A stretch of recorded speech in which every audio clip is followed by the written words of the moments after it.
বিসমিল্লাহির রহমানির রহিম। আসসালামু আলাইকুম প্রিয় দর্শক, আজকে রমজান স্পেশাল বাঁধাকপির পাকোড়া তৈরি করে দেখাবো।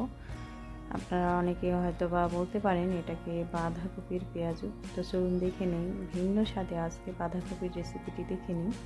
এখানে আমি মসুর ডাল নিয়েছি প্রায় 1.5 মুঠের মতো, ভিজিয়ে রেখেছিলাম, নরম হয়ে গেছে একদম।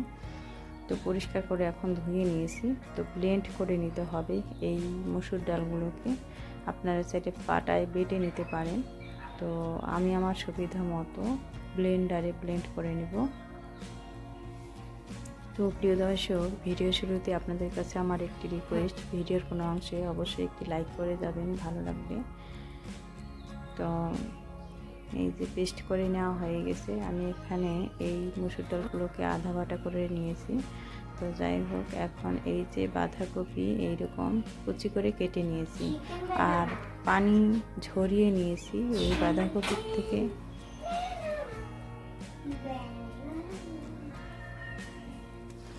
এরপর এখানে দিয়ে দিলাম একটা ডিম, আপনারা চাইলে 2টা ডিম ইউজ করতে পারেন। এখন দিলাম হলুদ গুঁড়া, মরিচ গুঁড়া দিলাম, এরপর ভাজা জিরার গুঁড়া দিয়েছি আর ধনিয়া পাতা কুচি দিয়ে দিচ্ছি। আপনারা ঝাল আপনাদের পছন্দ মতো অ্যাড করবেন। আর এখানে বাঁধাকপির পাকোড়ার পরিমাণ অনুযায়ী মশলাগুলো আমি অ্যাড করছি। তো কাঁচামরিচ কুচিও দিয়ে দিচ্ছি আর আদা রসুন বাটা দিয়ে দিলাম, পরিমাণ মতো লবণ, সব ধরনের মশলা এখন অ্যাড করে দিচ্ছি। এখন দিচ্ছি লেবুর রস। লেবুর রস দিলে এই পাকোড়াটা খেতে খুব ভালো লাগবে। আপনারা চাইলে এর সাথে টমেটো সস বা তেঁতুলের টক অ্যাড করতে পারেন। এরপর এই যে বেটে নেওয়া ব্লেন্ড করে রাখা মসুর ডাল দিয়ে দিলাম। আপনারা মসুর ডালের পরিবর্তে পেঁয়াজও মিক্স অ্যাড করতে পারেন। তো এখন দিচ্ছি চালের গুঁড়া এবং ময়দা।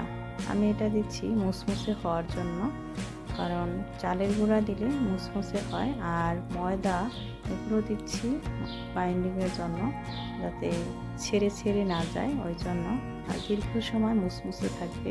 এই বাঁধাকপির পাকোড়াটা মসুর ডাল এবং চালের গুঁড়ার জন্য আরও বেশি মুসমুসে করে রাখতে চাইলে আপনারা একটু বেকিং সোডা অ্যাড করতে পারেন।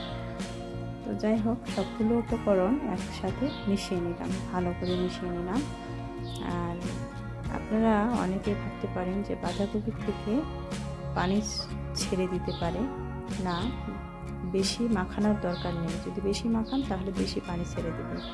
এরপর এখানে আমি গরম মশলার গুঁড়া অ্যাড করে তারপর সবগুলো উপকরণ আবার মিশিয়ে নিচ্ছি।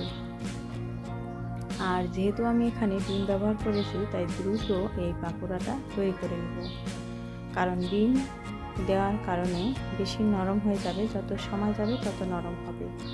তো এরপর আমি চুলায় একটি কড়াই বসিয়ে দিয়েছি, ফ্রাই প্যান বসিয়ে দিয়েছি তেল সহকারে। তেলটা গরম হয়ে যাওয়ার পর পছন্দ মতো এই বাঁধাকপির বেটার দিয়ে দিচ্ছি।